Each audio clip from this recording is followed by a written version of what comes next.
कि ये देश आम जनता का ही नहीं, जीवन के प्रति संतुलन भी है। बेस्ट एट रीपेइंग हमने कर लिया था कि यहाँ की जो जनता है, जो मेहनत करती है दिन रात, अपना श्रम करके पहाड़ों को, पत्थरों को तोड़कर रास्ता बनाती है, उन लोगों को पूंजी के रूप में बहुत कम पैसा मिलता है। और जब ये रास्ता बन जाता है तो उससे सरकार को कितना मुनाफा होता है, क्योंकि सभी सैलानी आते हैं और यहाँ पर घूम कर जाते हैं। तो उससे जो रोड टैक्स या टोल टैक्स का जो भी पैसा आता है, या वहाँ पे होटल्स में जो भी पैसा आता है, इकट्ठा होता है, सरकार को टोल टैक्स से, रोड टैक्स से बहुत फायदा होता है। तो वहां के लोगों के लिए कहा गया है बेस्ट एट रीपे। अब आगे वो कहती है कि हम, बेटा फील करके सुनना ये लेसन तो बहुत अच्छा लगेगा। हम लगातार ऊंचाई पर चढ़ते जा रहे थे। यहाँ पर लेखिका जीप में दोबारा से बैठ गए और ऊंचाई पर चलते जा रहे थे। तभी जितेन बता रहा था कि अब हम हर मोड़ पर हेयर पिन बेंट लेंगे। हेयर पिन बेंट का अर्थ है बेटा कि बहुत जल्दी जल्दी छोटे छोटे मोड़ आएंगे। जैसे कभी पहाड़ पर आप नीचे से आप जाएंगे तो आपको मोड़ थोड़ी देर पर मिलता है, लेकिन जैसे जैसे आप ऊंचे चलते जाएंगे वहां पर हेयर पिन बेंट लगे, मतलब मोड़ जल्दी जल्दी होते हैं और तेजी से ऊंचाई पर वो चढ़ते जाएंगे। अब हेयर पिन बेंट के ठीक पहले एक पड़ाव पर, एक जगह पर लेखिका ने 7-8 वर्ष की उम्र के बहुत सारे पहाड़ी बच्चे देखे। और ये बच्चे स्कूल से लौट रहे थे और उनसे, यानी कि लेखिका की जो जीप थी वहां उनसे लिफ्ट मांग रहे थे। तभी जो उनका ड्राइवर था जितेन, उसने बताया कि ये बच्चे रोज 3-3.5 किलोमीटर की पहाड़ी चढ़ाई चढ़ते हैं और उतरते हैं, तब स्कूल जाते हैं। तब मणि ने उनसे पूछा, मणि जो लेखिका की सहेली थी, उसने पूछा कि क्या यहाँ पे स्कूल बस नहीं होती है? तब जितेन ने बताया, वो हंस पड़ा और उसने कहा, मैडम ये मैदान नहीं है, ये पहाड़ी इलाका है, यहाँ पर स्कूल बस नहीं होती है। मैदान की तरह यहाँ पर कोई भी आपको चिकना बर्बीला नहीं मिलेगा। यहाँ पे बेटा नोट कर लीजिए, बर्बीला का अर्थ है जिनके मोटे मोटे पेट निकले होते हैं। हम यहाँ पे देखते हैं काफी बच्चों के या लोगों के मोटे पेट होते हैं। वैसा मोटा पेट वाला इंसान या बच्चा पहाड़ी इलाकों पर आपको देखने को नहीं मिलेगा। क्यों? क्योंकि वो पैदल इतना ऊपर चढ़ते हैं और उतरते हैं। स्कूल बच्चे जाते हैं 3-3.5 किलोमीटर चढ़ना और 3.5 किलोमीटर उतरना, यानी कि रोज का 7 किलोमीटर वो स्कूल चढ़ के जाते हैं और उसके बाद नीचे उतरकर अपने घर को पहुंचते हैं। और आप ये देखो, जितेन ने बताया कि ये बच्चे दूर दूर से उसी स्कूल में जाते हैं। क्यों? क्योंकि वहां पर एक ही स्कूल है।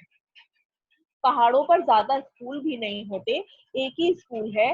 दूर दूर से बच्चे यहाँ पढ़ने आते हैं। और बेटा वहां पे बच्चे सिर्फ पढ़ते ही नहीं हैं, इनमें से अधिकांश बच्चे, यानी कि बहुत सारे बच्चे शाम के समय अपनी माताओं के साथ मवेशियों को चराते हैं।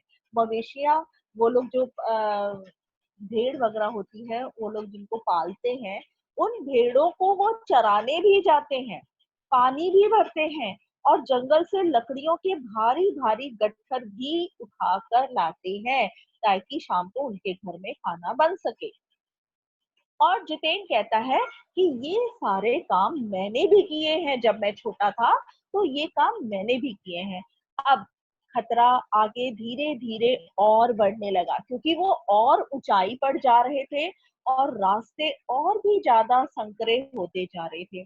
कई बार लगता जैसे कि रास्तों को इंची टेप से नाप कर एक जीप जितना बड़ा ही चौड़ा कर दिया। मतलब वहां पे वन वे ट्रैफिक ही हो गया। ऊपर से आने वाला ट्रैफिक अगर कोई आ रहा है और नीचे से कोई जा रहा है तो ये लोग पहाड़ी जो ड्राइवर होते हैं वो हर मोड़ के ऊपर हॉर्न बजाते हैं। हॉर्न बजाने पर जो ऊपर से आने वाला ट्रैफिक है वो वहीं पर साइड में खड़ा हो जाता है। क्यों? क्योंकि इतनी जगह नहीं थी वहां पे, बहुत ऊंचाई पर होने के कारण लेखिका कहती है ऐसा लग रहा था कि जीप जितनी बड़ी है, जितनी चौड़ी है, उतना इंची टेप लेकर उतनी ही बड़ी सड़क बना दी गई हो। ठीक है, चलो अब आगे देखते हैं कि आगे नीचे चलते हैं। यहाँ पे जरा भी संतुलन अगर बिगड़े, इंच भर भी अगर जीप इधर उधर खिसक जाए तो हम सीधे घाटियों में। इतना संकरा रास्ता था, पतला रास्ता था कि अगर भी जरा सा भी संतुलन बिगड़ जाए, वहां के ड्राइवर्स इतने एक्सपर्ट होते हैं कि अगर उनको मोड़ है, मोड़ पे वो इस तरीके से जीप घुमाते हैं कि जरा भी किनारे तक मोड़ ना जाए और दूसरी तरफ से आने वाला ट्रैफिक भी सुरक्षित रहे और वो भी सुरक्षित रहे।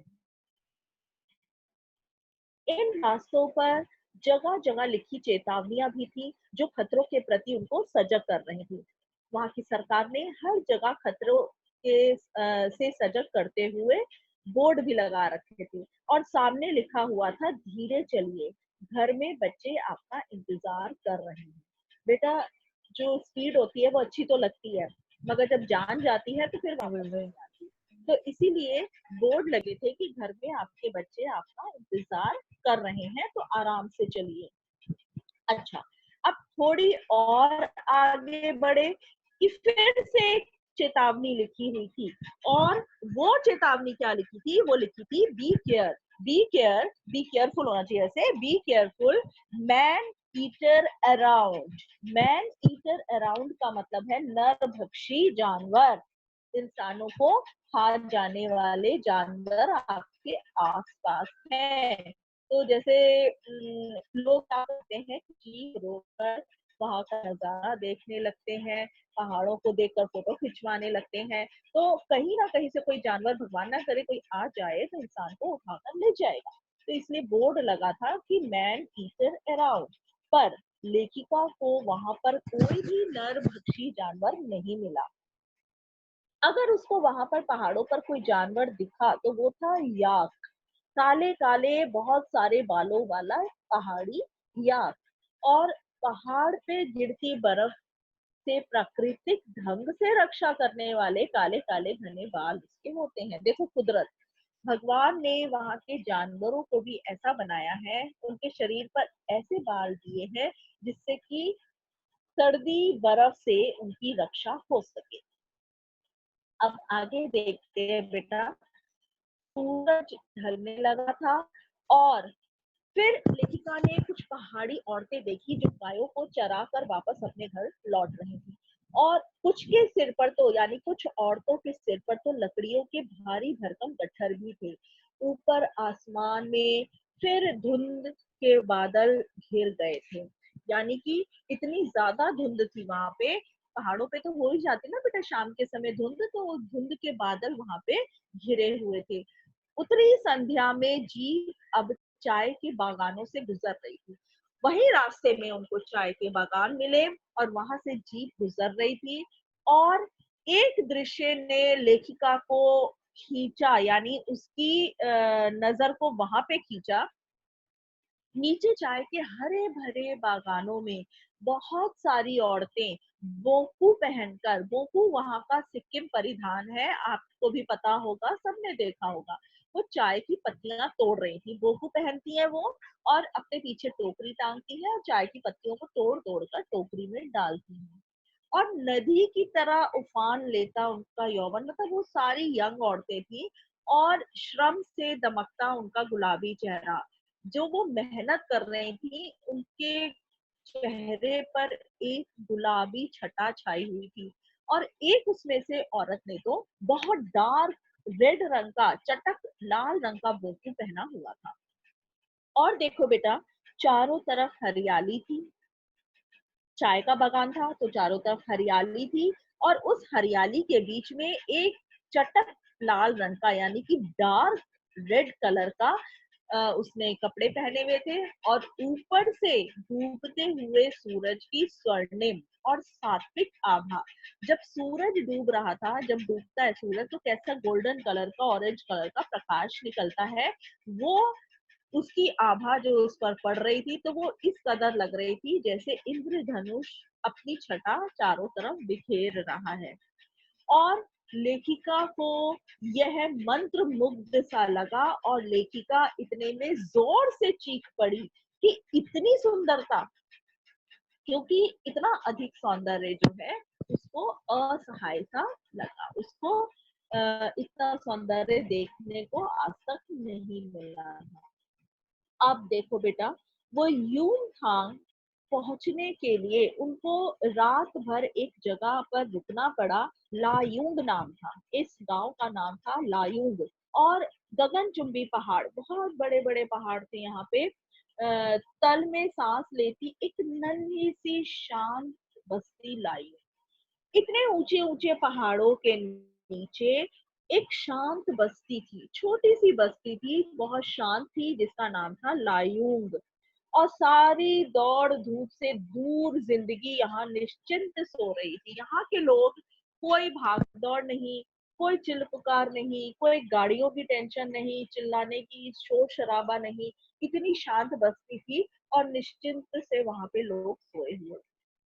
अब रात को तो वो चढ़ाई नहीं कर सकते थे, तो उनको वहां पे यूमथांग में रुकना, लायुंग में रुकना पड़ा। अब इस लायुंग में लेखिका और उसके साथी रुके। अब तिस्ता नदी वहां पे बह रही थी और तिस्ता नदी के किनारे बसे ये गांव जो था, लकड़ी के बने हुए छोटे छोटे घर थे यहाँ पे। अब लेखिका अपना हाथ मुंह धोकर तुरंत वहां से अपने होटल से निकल दी और तिस्ता नदी के किनारे जो पत्थर थे बड़े बड़े बिखरे हुए, वहां पर जाकर बैठ जाती। सामने बेटा बहुत ऊपर से बहता हुआ झरना और नीचे कल कल करती हुई यानी आवाज करती हुई तिस्ता नदी में मिल रहा था। झरना गिर रहा था और तिस्ता नदी में मिलता जा रहा था। मंदिर मंदिर हवा चल रही थी। मंदिर मंदिर का हवा मतलब है धीमी धीमी हल्की हल्की हवा रात के समय वहां पे बह रही थी। और जितने पेड़ पौधे हैं वो झूम रहे थे हवा से। गहरे बादलों की परत ने चांद को ढक रखा था। चांद तो निकला था एज यूजुअल, लेकिन बादल इतने सारे थे कि बादलों ने चांद को ढका हुआ था। बाहर परिंदों और लोग अपने घरों को लौट रहे थे। जो लोग काम पर गए थे, पहाड़ी इलाकों में बेटा रात जैसे जल्दी हो जाती है तो लोग भी फटाफट से काम खत्म करके अपने घरों को रात होने से पहले लौट आते हैं। और परिंदे, जो चिड़िया पक्षी पंछी थे, वो भी वहां से उड़ उड़ के अपने घोंसलों को लौट रहे थे। वातावरण में वहां पे अद्भुत शांति थी, बहुत ज्यादा शांति थी।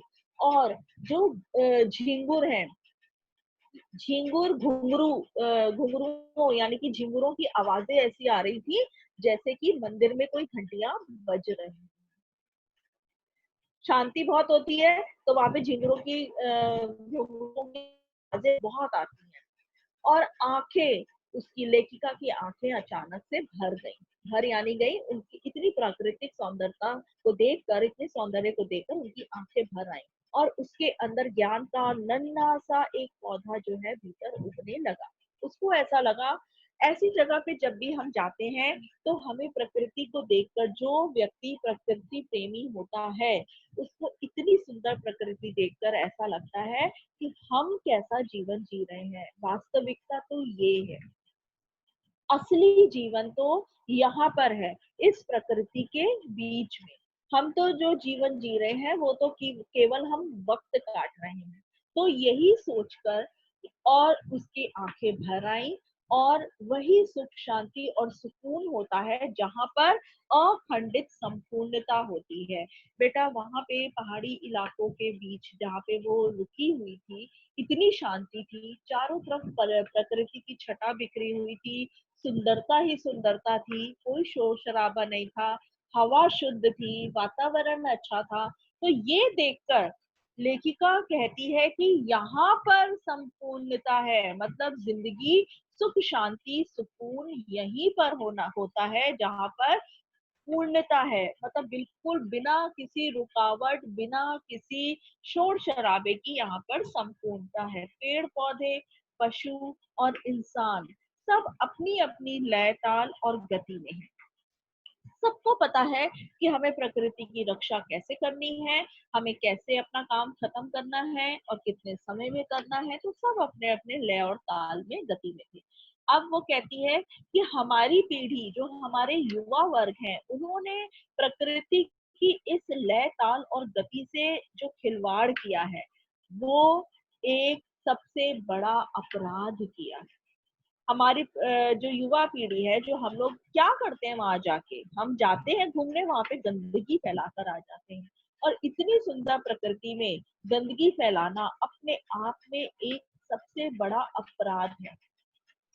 आप कभी भी जाएंगे, आप वहां पे देखना, कहीं कोई दुकान होगी या कुछ होगा, तो लोगों ने वहां पे प्लास्टिक की बॉटल्स फेंकी होती हैं, प्लास्टिक के डब्बे फेंके होते हैं, है ना। तो ये गलत है। हमें अपनी प्रकृति की रक्षा खुद करनी चाहिए। इसका बेटा, इसके बीच में से एक आपको क्वेश्चन जो हमेशा आता है, जो बड़ा कॉमन क्वेश्चन आता है, वो ये आता है कि प्रकृति की रक्षा के लिए हमारे युवा वर्ग को कौन सा कदम उठाना चाहिए, या प्रकृति से खिलवाड़ हमारे युवा वर्ग की क्या भूमिका है, प्रकृति से खिलवाड़ करने में हमारे युवा वर्ग की क्या भूमिका है, और इस प्रकृति को बचाने के लिए युवा वर्ग की क्या भूमिका होनी चाहिए। क्लियर हो गया। अब वो कहती है कि हिमालय अब उसके लिए कोई कविता नहीं रह गया था, उसका दर्शन बन गया था। क्लियर। अब उसका कोई वो नहीं था कि हाँ जी मुझे कविता लिखनी है हिमालय पर, उसके दर्शन स्थल हो गया। अब देखिए, अंधेरा होने से पहले ही और पत्थरों से होकर तिस्ता नदी की धार तक पहुंची। अब लेखिका ने और आगे जाने की कोशिश करी, और वो शिलाओं पर होती हुई, डगमगाते हुए पत्थरों से गुजरती हुई तिस्ता नदी के किनारे पर पहुंच गई। बहते पानी को अपनी अंजलि में भरा। अंजलि क्या होता है बेटा? हम चुल्लू में, हाथ में चुल्लू चुल्लू में पानी भरते हैं ना, उसको अंजलि बोलते हैं।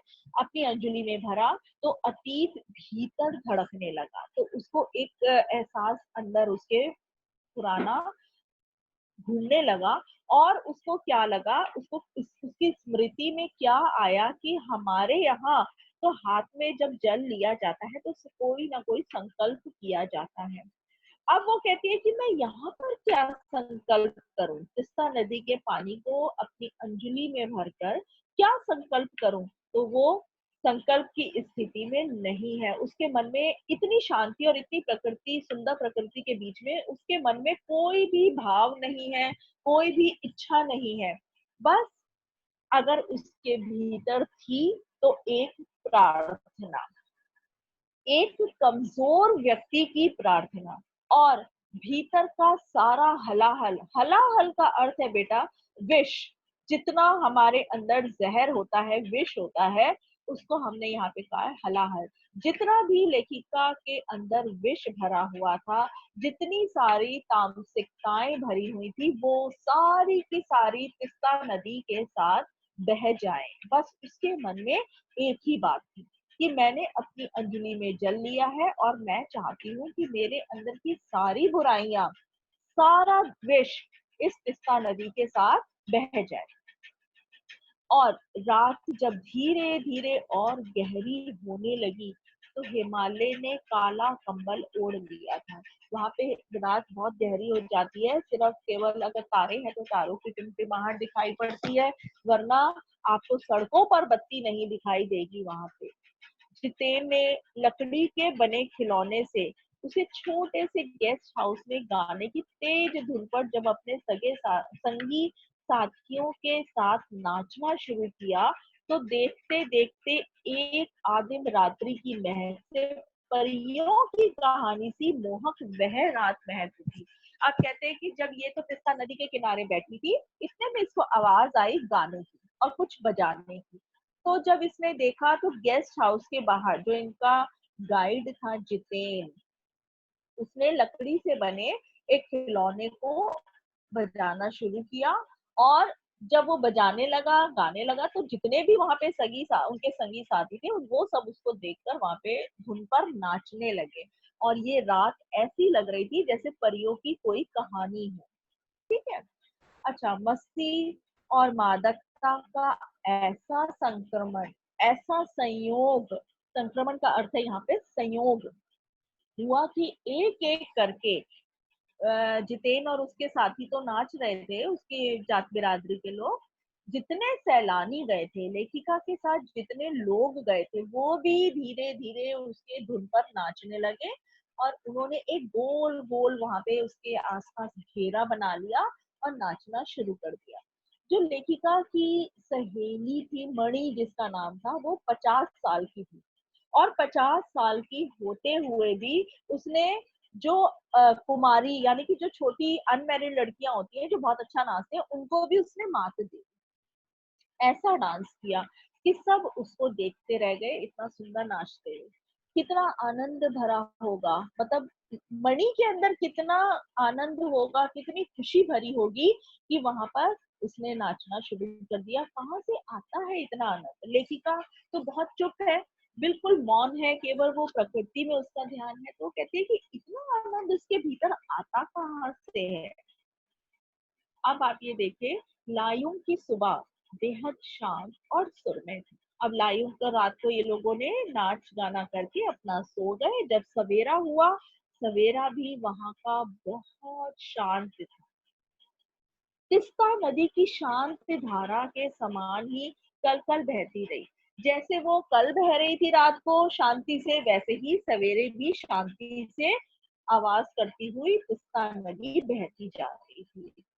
अच्छा, एक आपको याद होगा कि एक नदी बड़ी वेग से बह रही थी जो उसको पहले दिखाई पड़ी थी, वो कौन सी नदी थी?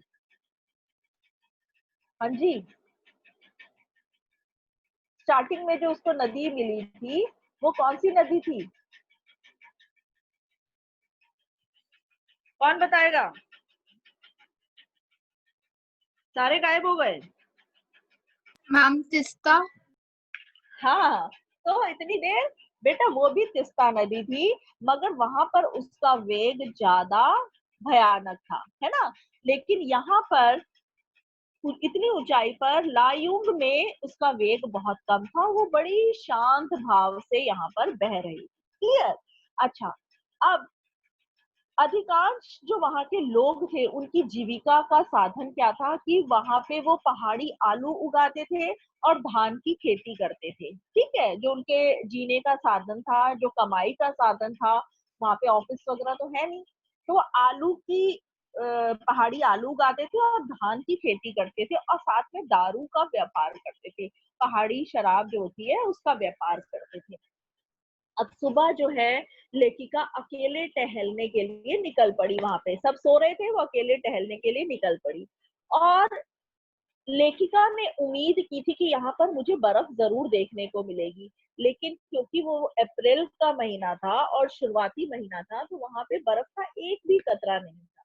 तो लेखिका को बर्फ देखने का बड़ा शौक था।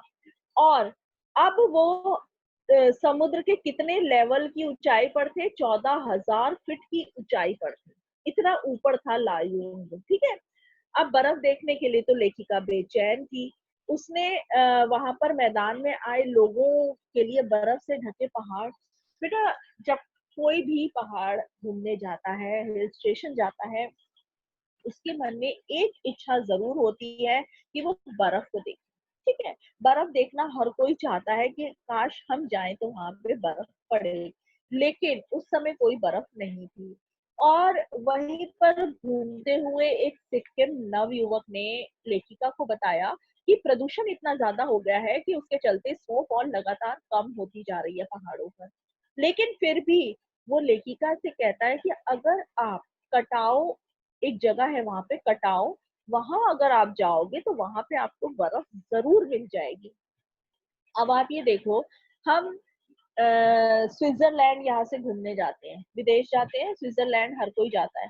लेकिन क्या किसी को पता है कि जो हमारे सिक्किम में कटाव है, कटाव जो जगह है वो भारत का स्विट्जरलैंड है, उससे भी अच्छा सुंदर है। और कटाव को जो अभी तक टूरिस्ट स्पॉट नहीं बनाने के कारण सुर्खियों में नहीं आया है, क्योंकि अभी तक कटाव को टूरिस्ट स्पॉट नहीं बनाया है, इसलिए वो किसी की नहीं है और अपने प्राकृतिक स्वरूप में है। जैसा है वो वैसा ही है। जब लोग जाना शुरू कर देते हैं ना, तो वहाँ की सारी प्राकृतिक सुंदरता जो है ना, उसको नष्ट करने लगते हैं। लेकिन कटाव अनछुआ हुआ है अभी, इसलिए प्राकृतिक स्वरूप में ही है। कटाव जो लायुंग से 500 फीट की ऊंचाई पर था। लायुंग 14,000 फीट की ऊंचाई पर तो था ही समुद्री तल से, उससे भी 500 फीट की ऊंचाई पर कटाव जगह है। और करीब वहां से, यानी कि लायुंग से ऊपर कटाव जाने के लिए 2 घंटे का सफर करना पड़ता है गाड़ी से। अभी वो नवयुवक जो है वो इसको सारी बातें लेखिका को बता रहा था कि, और उसके पीछे जो उसका लकड़ी का घर था, वहां पर उसकी छोटे से घर के बाहर उसकी जो वाइफ थी, वो खड़ी होके देख रही थी बड़े उत्सुकता से। जब यहाँ से कोई दिल्ली या कहीं और से घूमने जाता है ना, तो जो पहाड़ी लोग होते हैं ना, वो बड़े गौर से देखते हैं उन लोगों को। वैसे ही वो उत्सुकता पूर्वक देख रही थी। और तभी एक गाय आई और उसके घर के बाहर जो थैला था, उसमें से महुआ जो है, जो उसने कोई खाने का सामान रखा होगा, उसको बुड़ुक कर गई, मतलब खा गई। अब उस पहाड़ी नवयुवक ने गाय को मारा नहीं, उसने बड़े प्यार से उसको हिलाते हुए, झिड़कियां देते हुए उसको वहां से भगा दिया। अच्छा, अब उम्मीद, आवेश और उत्तेजना के साथ अब उनका सफर कटाव की ओर था। अब वो वहां से कटाव की ओर जाने लगे थे। कटाव का रास्ता जो था वो और भी खतरनाक था, और उस पर धुंध और बारिश। रास्ता तो वैसे ही संकरे रास्ते थे, लेकिन उस पर धुंध भी थी और बारिश भी थी। अब जितेन लगभग अंदाजे से ही गाड़ी चला रहा था। बेटे, पहाड़ी जो लोग होते हैं ना, इनको अंदाजे से वहां पे गाड़ी चलाना बहुत आता है, क्योंकि उन्हें पता होता है कि कहाँ पे मोड़ होगा, कहाँ पे खतरा ज्यादा है। ऊपर से जो आने वाली गाड़ियां है या ट्रक है, जो भी है, वो उन्हें सबको पता होता है कि हम यहाँ पे हॉर्न बजाएंगे तो सामने वाला समझ जाएगा कि सामने कोई गाड़ी है, तो वो उस स्पीड को कम करके आराम से निकल जाएंगे। अंदाजे से गाड़ी चला रहा था। अब पहाड़, पेड़, आकाश, घाटियां, सब पर बादलों की परत छा गई थी। अब कुछ भी नहीं दिख रहा था। जब एक बार वहां पे धुंध आ जाती है ना पहाड़ों पर, तो वो ऐसी धुंध आती है, ऐसा कोहरा जैसा छा जाता है कि आगे कुछ भी दिखाई नहीं देता। ना पहाड़ दिखाई पड़ते हैं, ना आपको पेड़ दिखाई पड़ते हैं, ना घाटियां दिखाई पड़ती हैं। तो समझ नहीं आता कि कहाँ जा रहे हैं। और ऐसे समय पे ही जो लोग अनाड़ी होते हैं, गाड़ी चलाने वाले, वो अपनी गाड़ियों को नीचे भी गिरा देते हैं, है ना। तो चलो, सब कुछ बादलमय था, वहां पे कुछ नजर नहीं आ रहा था, और बारिश बहुत थी। बादलों को चीर कर निकल रही थी लेखिका की जीप। इतने खतरनाक रास्तों के एहसास में, जो मतलब रास्ते बहुत खतरनाक थे, इसलिए जो जीप में जितने भी लोग बैठे थे, वो सहमे डरे बैठे थे, और सभी चुप हो गए। धुंध देखकर सब चुप हो गए थे कि चुप रहो, रास्ता बहुत खतरनाक है, इसको आराम से गाड़ी निकल जाए। और उस पर बारिश भी थी, तो टायर भी फिसलने का डर है। एक चूक और सब नीचे खाई में। अब सांस रोककर सब के सब बैठे थे, और धुंध और फिसलन भरे रास्तों पर संभल संभल कर आगे जीप उनकी बढ़ती जा रही थी। अगर आप ये चीजें सोचो मन में कि कैसा लग रहा होगा, तो आपको ये लेसन बहुत अच्छे से समझ आएगा। अब लेखिका कहती है कि हमारी सांस लेने की आवाजों के सिवाय आसपास जीवन का कोई अता पता नहीं। एक तो धुंध थी, बादल ही थे, और बारिश इतनी थी। तो वो कहती है जीप में जितने लोग बैठे थे वो भी इतने चुप थे, केवल सबके सांस लेने की आवाज आ रही थी। और अगल बगल कोई आवाज नहीं थी कि कोई आदमी या बच्चा भी वहां से गुजर रहा हो। जीवन की कोई आवाज नहीं थी। अब उसके बाद उनकी नजर बड़े बड़े लिखे शब्दों पर पड़ी, जो एक चेतावनी बोर्ड था। वो था, if you are married, divorce, speed. वो कहता है बोर्ड लगा था कि अगर आप शादीशुदा हैं तो स्पीड को डाइवोर्स दे दो, मतलब स्पीड को धीरे कर दो। ये चेतावनी वहां पर लिखी हुई थी। अब थोड़ी ही दूर जब वो आगे बढ़े तो फिर एक चेतावनी लिखी हुई थी, दुर्घटना से देर भली, सावधानी से मौत टली। वो वहाँ की बेटा सिक्किम सरकार ने हर जगह बोर्ड लगा रखे थे ये समझाने के लिए कि आहिस्ता चलो, अगर देर हो जाए तो कोई बात नहीं है, आप उस जगह पहुंच तो जाएंगे, लेकिन अगर दुर्घटना हो गई तो आपका ना तो जीवन बचेगा ना आप वहां तक पहुंच पाएंगे। और सावधानी से मौत टली, आप जो सावधानी बरतेंगे उससे आपकी मौत टल सकती है। क्लियर? चलो, हाँ जी, सबको समझ आ गई है? अब तो मुझे लग रहा है 1 मिनट से भी कम रह गया है। ओके, अब आगे देखें। तो करीब आधे रास्ते के बाद जब उन्होंने आधा रास्ता वहां तक का तय कर लिया, तब धुंध छटी